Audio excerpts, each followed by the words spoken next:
Shu vaqtgacha ko'p qizlar bilan gaplashib yurganman. Ular bilan qilmagan ishim qolmagan. Lekin shu vaqtgacha birovning xotinini yo'ldan urgan emasdim. Bir kuni vannada soqol olayotgan vaqtim telefonimga begona bir nomerdan qo'ng'iroq bo'ldi. Men qo'limni artib ko'tarsam, do'stim hisobidan qo'ng'iroq ekan. Qaytib telefon qilmasdan yana soqol olishda davom etdim. Ko'p o'tmay yana shu hol takrorlandi. Ishimdan qoldirayotgani uchun jahlim chiqdi. Soqolimni olib bo'lib, jahl aralash telefon qildim. Bironta yurgan qizlarimdan birimikin deb o'yladim. Alo degan qiz bolaning tovushi eshitildi. Ha, eshitaman, kim bu desam, boya kunduzi telefon bo'lgan ekan shu nomerdan deb javob qaytardi. Men esa telefonimdan chiqilgan nomerlarni kuzatib ko'rib, yo'q, bu nomerga qo'ng'iroq bo'lmagan dedim. U bo'lsa, ha, unda esingizga tushganida telefon qilarsiz deb telefonni o'chirib qo'ydi. Keyin kunduzi o'zimning eng yaqin do'stim Shukur telefonimdan foydalangani esimga tushib, unga telefon qilib so'radim. Do'stim, shunaqa nomerga qo'ng'iroq qilganmiding deb. U bo'lsa yo'q deb javob bergach, ha, mayli unda deb suhbatni tugatdim. O'sha kuni kechasi edi. Uyga kirib o'rnimga yotdim va qaytib boyagi begona nomerga qo'ng'iroq qildim. Yana o'sha qiz telefonni ko'tardi. Siz mening bironta tanishimsiz, a? Meni atay sinab ko'rayapsiz dedim. Gaplashadigan qizlarni ko'p almashtirganim uchun shunday deb o'yladim. Ilgari gaplashgan qizlarimdan bironta dugonasiga aytib meni sinayaptimikan degan fikr kelgandi xayolimga.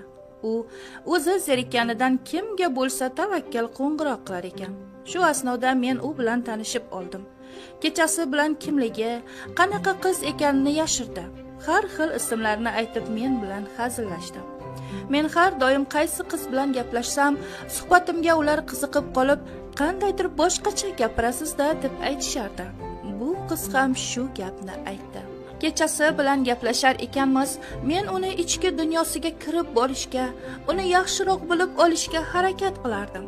Lekin ovozidan bilardimki, u mendan sal kattaroq edi. Buni unga chiroyligina qilib aytdim. Siz mendan kattaroqsiz. Menimcha 92-yillar atrofida deb. O'zim 95-yilman. U bo'lsa ham shunday, to'g'ri topdingiz deb qo'ydi. Men esa nega agar bu yoshda bo'lsa erga tegmagan ekana yoki biror nimasi bormikin deb o'yladim. Unga uchrashishni taklif qildim. U bo'lsa, "Qo'ying, meni ko'rsangiz qochib ketasiz" dedi. Men hayron bo'lib, "Nega?" deb so'radim. U "Yo'q, kerak emas" dedi-da gapni boshqa yoqqa burib ketaverdi. Xullas, suhbatimiz shu kechasi shunday yakunlandi. Ertasi kuni kunduzi yana gaplashdik. Men bozorda erkaklar kiyimi savdosi bilan shug'ullanaman. Unga buni suhbatimiz orasida aytgandim va kunduzi u do'konimga keldi.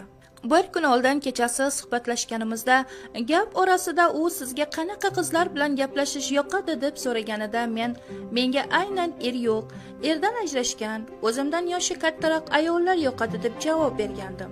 U bo'lsa nuqul yo'g'e deb javob qaytargandi. Xullas, do'konda aynan mijozlar yo'qligida keldi. Qarasam, bo'ylari uzun, qomati yaxshigina kelinchak ekan. U uyalib mendan sal narida turib ko'zlarini olib qochgancha unchalik menga qara olmadi va ko'p turmay mayli unda deb chiqib ketdi. Shu asnoda yana telefonda gaplashib, shu 2 kun ichida bir-birimizni yaxshiroq bilib oldik. Aytishicha eri bor ekan. Faqat boshqa viloyatlariga 20 kun, 30 kunlab ishga ketar ekan. Aslida 92-yil emas, 90-yilga 2 bolasi bor, tumanimizdan sal nariroqdagi bir savxozda turadigan bo'lib chiqdi. Turmushida ko'p qiynalgan ekan. 3-kuni kechasi telefonda gaplashib yotgandik.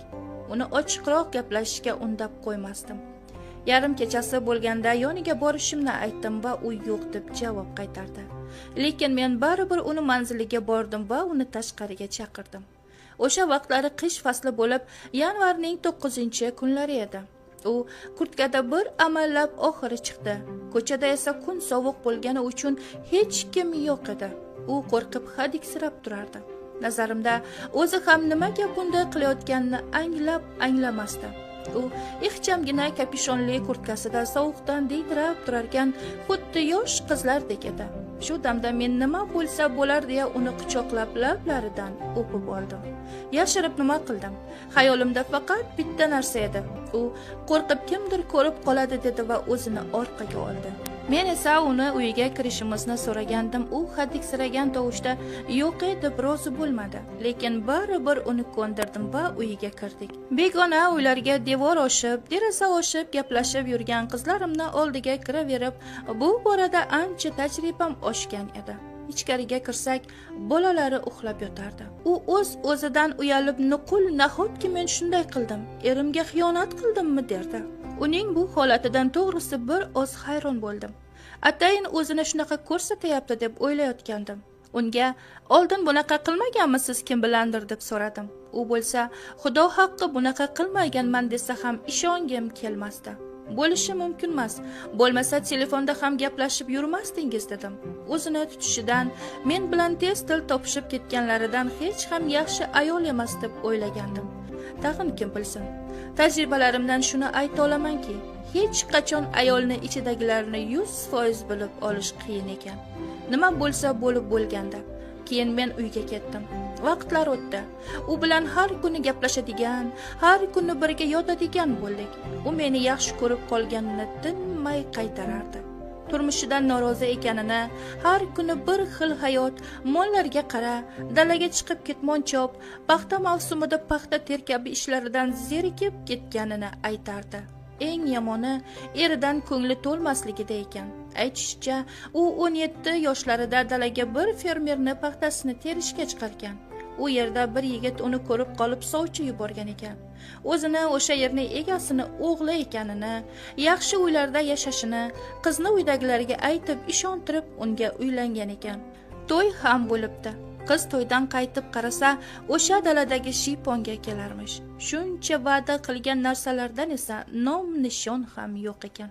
Kechasi bilan rosa yig'lab chiqib taqdiriga tan bergan ekan. Yana yetmaganiga bir muncha vaqt o'tib, eri aytgan ekan: "Men bir qizni sevardim, lekin u erga tegib ketdi.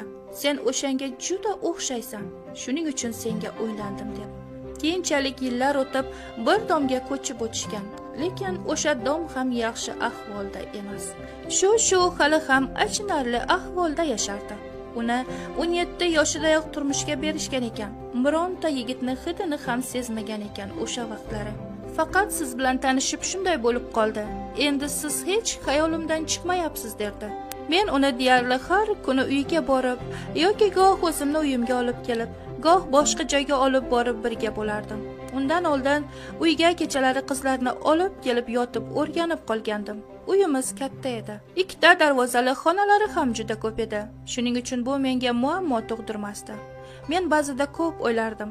Bu qilayotgan ishlarim juda og'ir gunoh edi. Yana tag'in erli ayol bilan.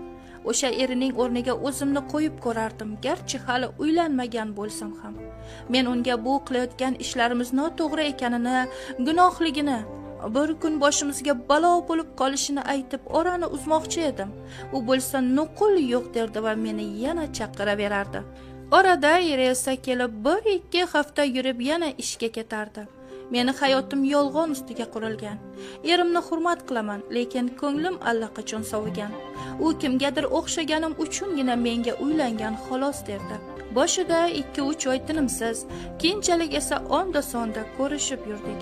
Axiri u bilan uchrashni kamaytirib, keyin batamom to'xtatdim. Yaqingacha Telegramda yozib qolardi. Salom alik qilamiz. U hali ham meni chaqirib turadi, lekin men bormayman. Bu voqealarga 2 yil bo'ldi. O'tgan yili men uylandim. Xotinim yaxshi, juda aqlli, esli xushli. Uylansam hammasini yig'ishtiraman degandim. Qayoqda? Yana 1-2 qizlar bilan hozir ham uchrashib turaman. Eng qizig'i, ular uylanishimdan oldin yurgan qizlar. Ba'zida vijdonim qiynalib ketadi. Xotinim kechasi bilan meni kutib uxlaydi. Men yurib ishratni qilib kelaman. Ha, erkakning hayoti shu ekanda. Lekin xotinimga mehrim bo'lakcha. Umuman so'kmayman, qo'l ko'tarmayman. Ayolga kerak bo'lgan mehrni hammasini berayapman.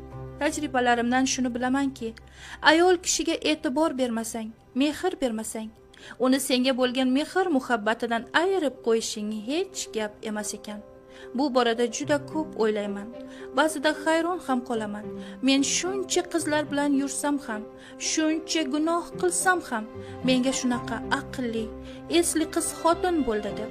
erkak qariganida unga yelkadosh, sirdosh ham aslida shu jufti halol bo'ladi. Shunda vijdonim qiynalib ketadi. Bilib bilmay qilgan gunohlarimni Xudoni o'zi kechirsin. Xudo menga ham iymon insof berib qolar. Shuning uchun aytisharkanda, har kimga insofni o'zi bersin deb.